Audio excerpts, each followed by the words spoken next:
네, 매일 아침 그리고 하루를 끝마치는 저녁 시간 부처님의 가르침과 함께한다면 불자로서 정말 뜻깊은 하루가 되겠죠?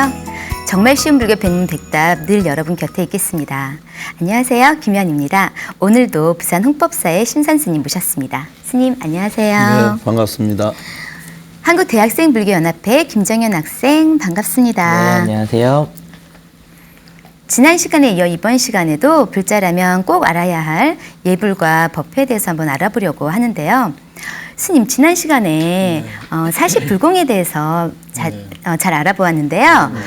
사시불공의 순서는 어떻게 되나요?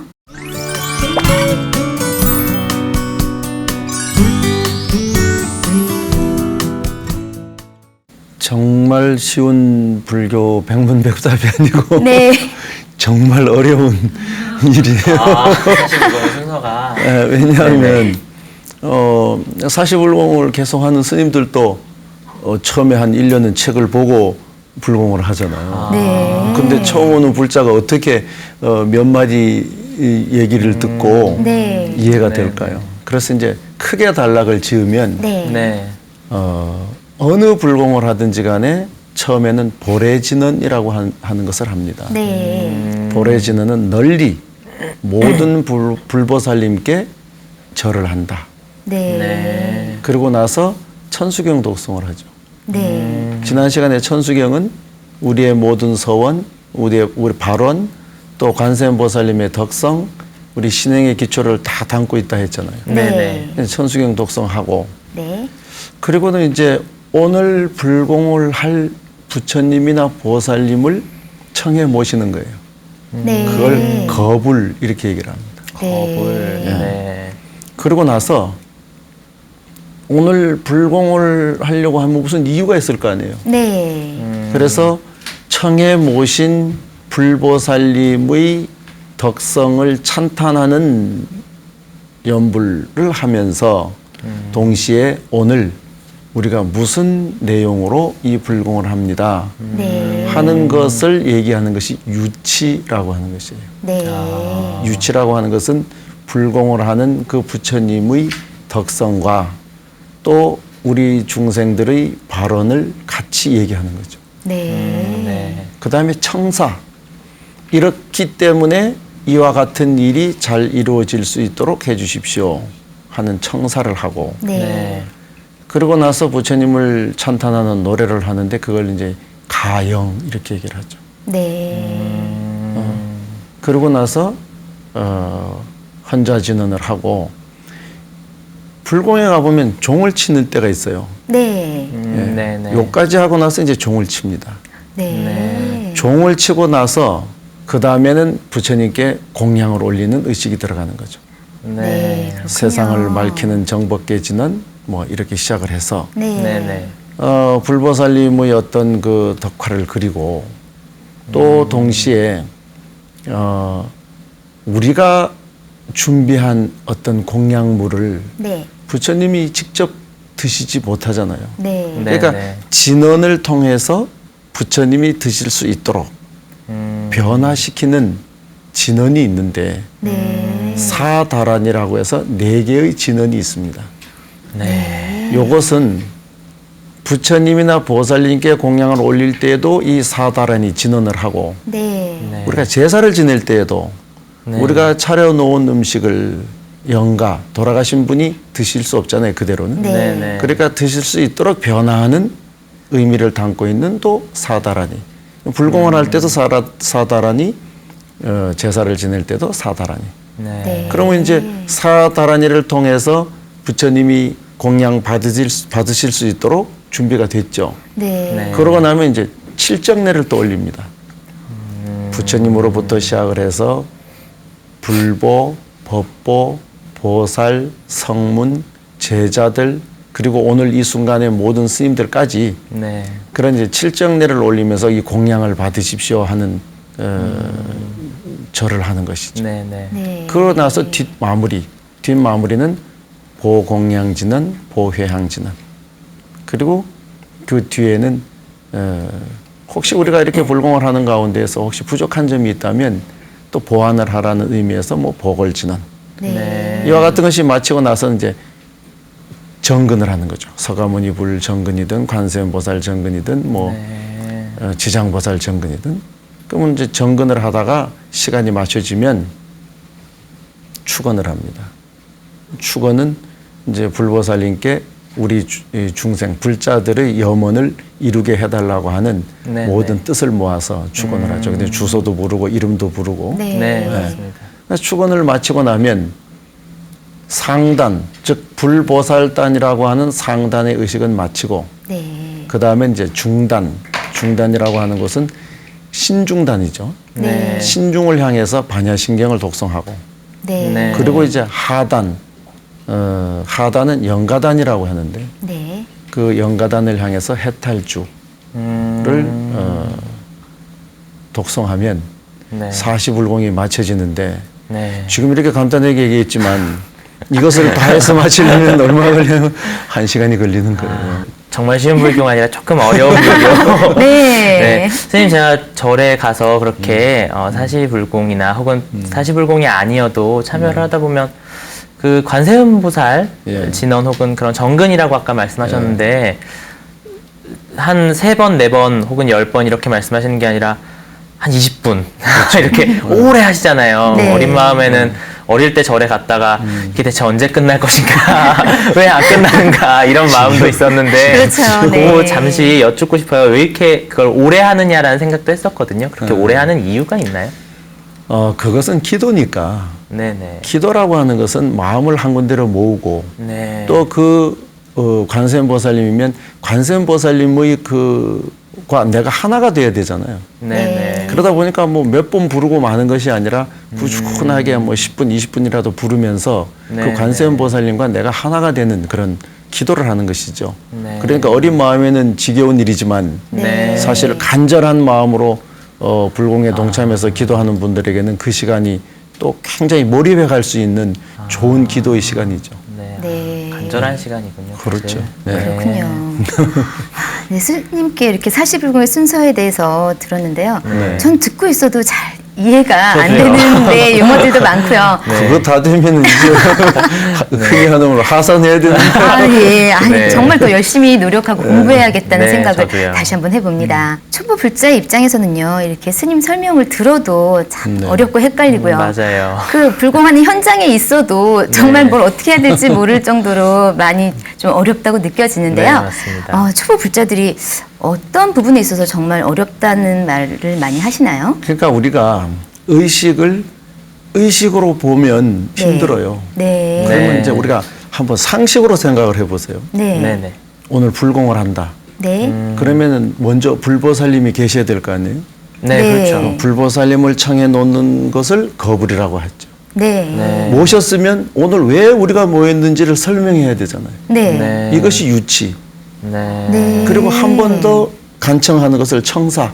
아, 그리고 네. 이제 아이고 부처님 그러면 지금부터 이제 우리가 공양을 올리면서 우리의 이제 그 발언을 하겠습니다 해서 공양 마지를 올리는데 네. 네네. 마지를 올린 것을 부처님이 우리가 올려놓은 그 마지와 뭐 과일을 바로 드실 수 없으니까 드실 수 있는 것으로 의미를 변환시키는 것이 사다라니. 네. 네네. 변환시켜 놓고 드십시오 하면서 예를 올리는 것이죠. 불보살님 전체 그 칠정례를. 네. 네.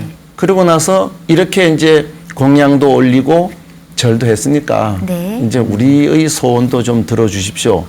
이게 뭐 소원 성취 진회라든지 회항 진언이라든지. 네네네. 예. 그러고 나서 그래도 만약에 부족하다면 이 진언을 통해서 보충, 보궐이라 하나 의미의 진언을 하는 거죠. 네. 네. 그러고 나면 이제 아까 얘기했듯이 불공의 의미는 끝났으니까 네. 다 같이 한 마음 한 뜻으로 마음을 모아서 그것이 정근이죠. 네. 정말. 그러고 나서 이제 축원을 하는 건데 이 축원하는 그 시간이 어쩌면 불자들에게 있어서는 제일 기다려지는 시간이라고 네. 할 수가 있겠죠. 그러니까 상식선에서 보면 흐름이 있어요. 네. 예. 근데 그걸 억지로 외우려고 하면 힘들어요. 네. 아니 내용을 방향을 또 말씀을 들으니까요. 그래도 좀 이해가 되는 것 같습니다. 네, 흐름에 따라 이렇게 말씀을 해주시니까 네. 아까보다는 조금은 이해가 확실히 되는 것 반복 학습이 같습니다. 중요하다는 말씀이. 네, 맞습니다. 네. 네. 지난 시간에요. 저희가 네네. 사시불공을 할 때요. 네. 불공에 대해서 알아볼 때, 수리수리, 마수리, 수수리, 사바, 그 천수경에 대해서 알아봤는데요. 그렇죠. 조금 전에 말씀해주신 사시불공의 순서 중에 있던 반야심경은요. 네. 네. 불자가 아닌 분들도 아마 다들 들어보셨을 거라고 저는 네, 생각을 제일 하거든요. 유명한 네. 경전입니다. 스님, 반야심경에는 어떤 의미가 담겨져 있나요?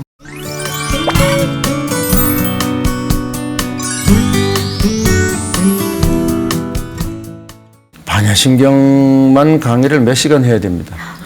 네. 그런데 여기는 정말 쉬운 불교니까 네, 네. 정말 쉽게 얘기한다면 네. 네. 반야심경은 공의 지혜. 네. 공이라고 하는 것은 어떤 존재가 존재한다고 하지만 실제는 존재하는 것이 아니고 존재하지 않는다라고 하지만 그러나 실제 존재하는 것과 다름이 없다. 그래서 공의 어떤 논리라고 하는 것은 어쩌면 어려운 일인데 네. 우리가 보이면 보이는 것에 집착하잖아요. 보이는 것조차도 보이는 게 아니다. 네. 이게 공의 논리예요. 스님 어려워요. 어렵죠. 그래서 반야심경만 며칠을 우리가 강의를 해야 네, 되는데 네. 쉽게 해서 아주 공의 지혜를 담은 경이 반야심경이다. 네. 그렇군요. 스님 좀 그러면 내용과는 사실 별개로의 부수적인 질문일 수 있는데 네. 가끔 가다 보면 법당에서 어떤 의식을 하거나 예불을 모실 때 네. 어떤 때는 보통은 제 기억에 중단에 돌아서서 반야심경을 외운 기억이 많은데 네. 또 어떤 때는 부처님을 보고 상단에 네. 반야심경을 모시는 경우도 있는 것 같아요. 근데 그 차이가 뭔지를 정확하게 몰라서 그 이유가 뭔지 그 구분이 뭔지 좀 궁금합니다. 일단 이제 반야심경은 아까 공의 어떤 지혜를 반야부 경전 전체의 내용을 집약해서 260여 자로 네. 간추린 경이죠. 네. 그러니까 이 경은 어디에 독송을 해도 아무 상관이 없어요. 네. 그런데 우리가 네네. 중단, 신중들을 향해서 반야심경을 독송하는 것은 네. 신중이라고 하는 곳은 불보살님을 옹호하고 보호하는 신장들이잖아요. 네네. 그 신장들에게 가장 간단하게 부처님의 그 가르침을 설해주는 의미가 있어요. 네. 그래서 신중단의 반야심경을 독송하는 것이죠. 그런데 사람들이 여기에서 반야심경은 신중단에만 하는 것인가 이렇게 생각하죠. 네네. 근데 그게 아니고 신중들에게 불보살님을 옹호하니까 너무 고맙고 감사하니까 뭔가 우리가 베풀어야 되는데 부처님의 경전 가운데서 가장 짧으면서 가장 어떤 소중한 의미를 담고 있으니까 이것을 신중단에 독송해 주는 것이죠. 네. 그리고 우리가 행사 때 부처님을 향해서 혹은 어떤 행사 때 반야심경을 독송하는 것은 네네. 또한 경전 가운데에서 가장 짧으면서도 공의 논리라든지 연기라든지 부처님의 가르침을 가장 잘 축약해 놓은 경전이기 때문에 네. 우리가 항상 어떤 의식, 어떤 곳에서든지 반야심경을 쉽게 독송하는 것입니다. 네. 그렇군요. 네. 네, 이렇게 사시불공의 순서와 네. 사시불공의 내용에 대해서 스님께 이렇게 쉽게 알아봤는데요. 이제는 불자 여러분 조금은 더 자신 있고 당당한 모습으로 예불에 참석할 수 있지 않을까 생각해 봅니다. 네, 오늘 배운 내용 명쾌하게 정리해 주시는 시간입니다. 심산 스님의 정말 쉬운 불교 한 문장. 정말 안 쉬워요. 네, 알고 있습니다, 스님. 반야심경은 네. 공의 지혜를 담은 경전이다.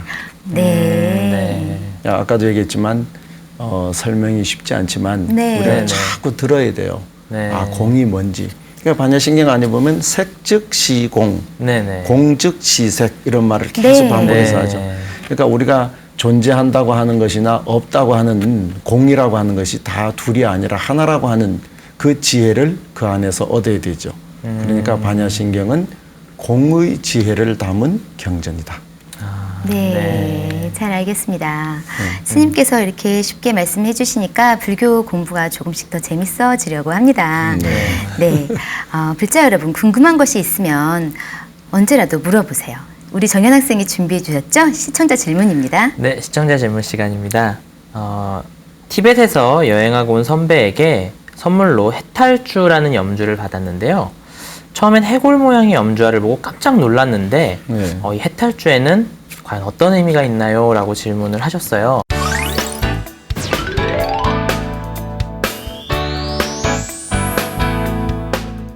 사실 저도 이 해골 모양의 해탈주를 가지고 있거든요. 네. 요거 이제 굉장히 귀하게 저도 선물을 받았는데, 네. 네, 얼핏 듣기로는 저기 해탈을 꿈꾸면서 삶의 무상함에 대해서 교훈을 주신다, 뭐 이런 정도로만 알고 있습니다. 네. 요 구체적인 의미나 이유가 뭔지. 진짜 어려워요. 아, 네. 거기 이제 해골 모양의 염주, 해탈주라고 하는 것은 네. 우리가 이제 그 원효대사께서 네. 그 중국으로 공부를 하러 가실 때 네. 해골의 물을 마시고 나서 네. 아침에 깨어보니까 해골물이었다. 이래서 그야말로 그 해탈, 여기서 이제 깨달으신 거 아니에요? 그래서 네. 그 공부도 포기하시고 이제 돌아오신 건 이미 얻었으니까. 네. 네. 이제 그런 의미에서 해탈을 상징하는 해골의 어떤 염주, 네. 그 주자는 구슬 주자예요. 네. 근데 우리가 통상적으로 아까 불공을 할 때 해탈주 할 때는 네. 네. 네. 주문할 때 주자를 쓰는데 아, 네. 네. 주문할 때 그 해탈주라고 하는 것은 우리가 스님들께서 공양을 하시거나 혹은 천도를 할 때 좋은 곳으로 인도하는 또 마음을 해탈시키는 그런 주문, 네. 네. 이것이 해탈주입니다. 네. 그래서 그 지금 질문에는 해골의 어떤 그 염주라고 한다면 네. 네. 그것은 이제 그 해골물을 마신 그 연유를 통해서 네. 이제 해탈을 얻었다라고 하는 염주다, 이런 의미고, 네. 네. 우리가 주문 주자를 쓸 때는 네. 그 해탈주는 공양을 하거나 혹은 불공을 하거나 천도를 할 때 그야말로 해탈해서 극락세계로 왕생하고 스스로가 자유롭게 되는 그런 의미를 담은 주문이다. 네. 네. 그렇군요. 그런 차이가 네, 네. 있군요. 네. 시청자 여러분, 궁금증 다 풀리셨나요? 정말 쉬운 불교 백문백답, 다음 이 시간에도 꼭 필요한 정말 궁금한 불교 이야기와 함께 찾아오겠습니다. 성불하십시오. 성공하십시오.